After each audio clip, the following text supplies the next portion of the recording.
Cyano তারিখে হাবিবের কিতাবের মধ্যে রাখেন আমার নবীজি বলতেছে মারে আপনি গো মা একটা পাতিলের ব্যবস্থা করে দেন। ওই মহিলা বলতেছে আমি পাতিলে আনলাম, দেখতেছি ছাগলটা একবার মুহাম্মাদের চেহারার দিকে তাকাইতেছে, আর একবার আসমানের দিকে তাকায়, আর একবার জমিনের দিকে তাকায়, আর বলে আল্লাহ ও মাবুদ তুমি যদি ওই মুহাম্মদ সাল্লাল্লাহু আলাইহি ওয়াসাল্লামের সঙ্গে যদি কথা কইতে পারো, হযরতে ইউনূস নবীর যদি মাছের পেটে 40 দিন রাখতে পারো, হযরতে ইব্রাহিম খলিলুল্লাহর যদি আগুনের কুণ্ডের মধ্যে রাখতে পারো রে আল্লাহ, তোমার কাছে বলি আমার শরীরের ভিতরে যদি গো আল্লাহ কোন রক্ত যদি কোন দুধ না থাকে, টোটাল রক্তগুলো তুমি দুধ বানাইয়া দাও। ওই মহিলা বলতেছেন আমি দেখতেছি মুহাম্মদ সাল্লাল্লাহু আলাইহি ওয়াসাল্লাম যখন বক্ষের উপর হাত দিলেন দুধের পানগুলা কলার মশার মতন হয়ে গেছে।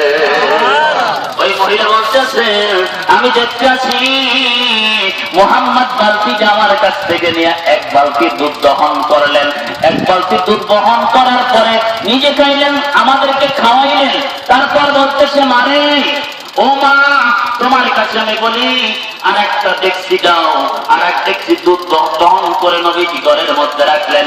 বলে মা গো আমার পরিচয় গো মা, আমি দিয়া গেলাম আমি আবদুল্লাহর ছেলে মুহাম্মদ।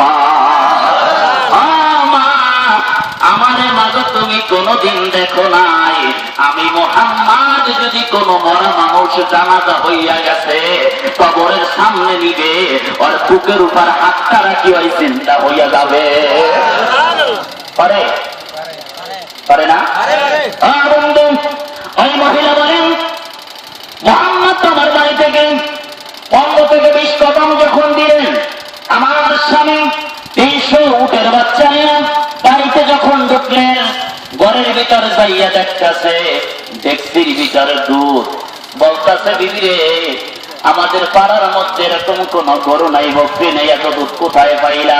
বলে স্বামী রে আমার বাড়ির ভিতরে আইছে সমস্ত নবীদের নবী, সমস্ত নবীদের ইমাম, সাইয়্যিদুল মুরসালিন, তাওরাতে যার নাম মুহাম্মদ, আসমানে যার নাম মুহাম্মদ, জমিনে যার নাম মুহাম্মদ। যেরকম সুবহানাল্লাহ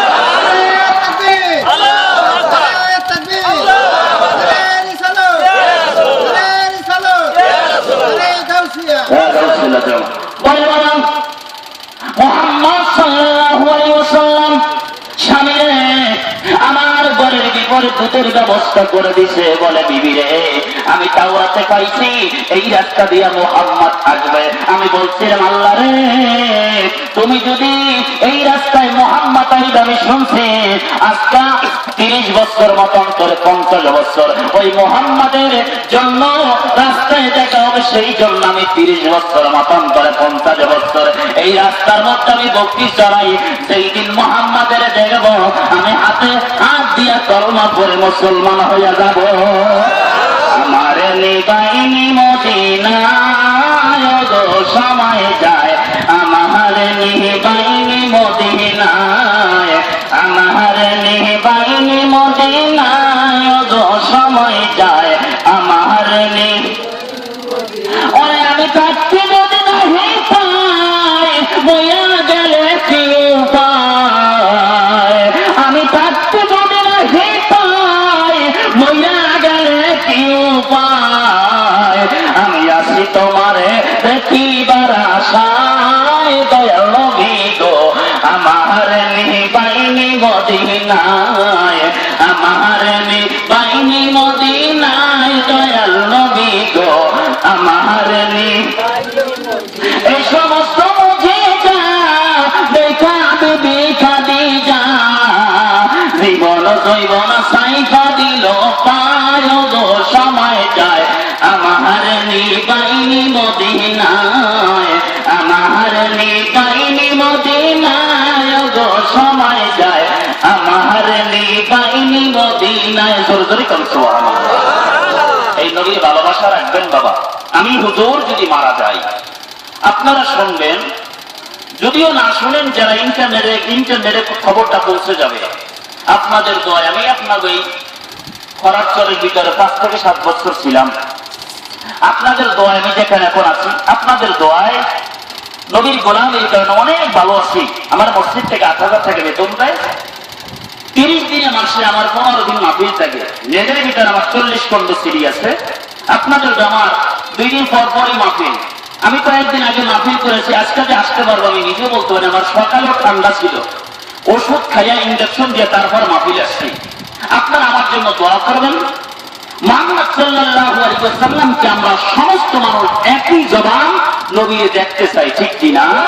আমি মোল্লাসটা যদি মারা যায়, আমার আত্মীয় স্বজন সব আমার জানাজার পরে লাশটা কবরে নিয়ে যাবে, ঠিক কিনা? কবরের মধ্যে দিবেন। ওই কবরের মধ্যে আমার বাবা যাবে না, আমার পিসাব যাবে না, মুক্তি যাবে না, মহাত্মা যাবে না, আমার বাবা যাবে না, আত্মীয় স্বজন কেউ যাবে না। ওই কবরের মধ্যে আপনাকে রিসিভ করবেন মদিনার নবী কামলিওয়ালা মুহাম্মদ রাসূলুল্লাহ সাল্লাল্লাহু আলাইহি ওয়াসাল্লাম। লা ইউমিনু আহাদুকুম হাত্তা আকুনা হাব্বা ইলাইহি। তোমার জীবনের চাইতে যদি মুহাম্মদকে ভালো না বাসতে পারো, তুমি হাসরে যাইও না। মুহাম্মদ সাল্লাল্লাহু আলাইহি ওয়াসাল্লামকে ভালোবাসতে হবে, ঠিক কিনা? মুহাম্মদ সাল্লাল্লাহু আলাইহি ওয়াসাল্লামকে ভালো যদি বাসতে পারেন, একদিন না একদিন নবীরে পাওয়া যাবে, ঠিক কিনা? মুহাম্মদ সাল্লাল্লাহু আলাইহি ওয়াসাল্লাম কবরের মধ্যে লাশটা যখন দিবে, মান রব্বুকা, আপনার রবকে? রবকে আরো করে কম, আরো করে বলেন, আরো করে বলেন। মান রব্বুকা, তোমার রবকে? আল্লাহ। আমাদিনুকা, তোমার ধর্ম কি? ইসলাম। তারপরে বলবে মা কুনতা তাকুলু ফি হাক্কা হাজা রাজুল।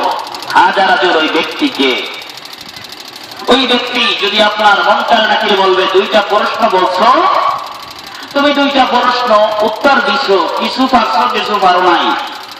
আচ্ছা, তুমি এই হিসাব করে প্রশ্নের জবাব দিও।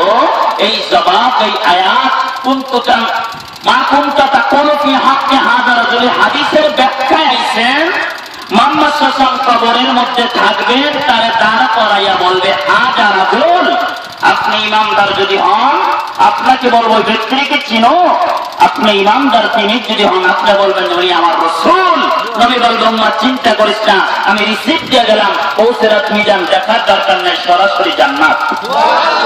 আরো ধরে কোন তাফসীর দুরুল মানসুর, ইন্নাল্লাযীনা আমানু ওয়া আমিলুস সালিহাতি কানাত লাহুম জান্নাতুল ফিরদাউসের তাফসীর।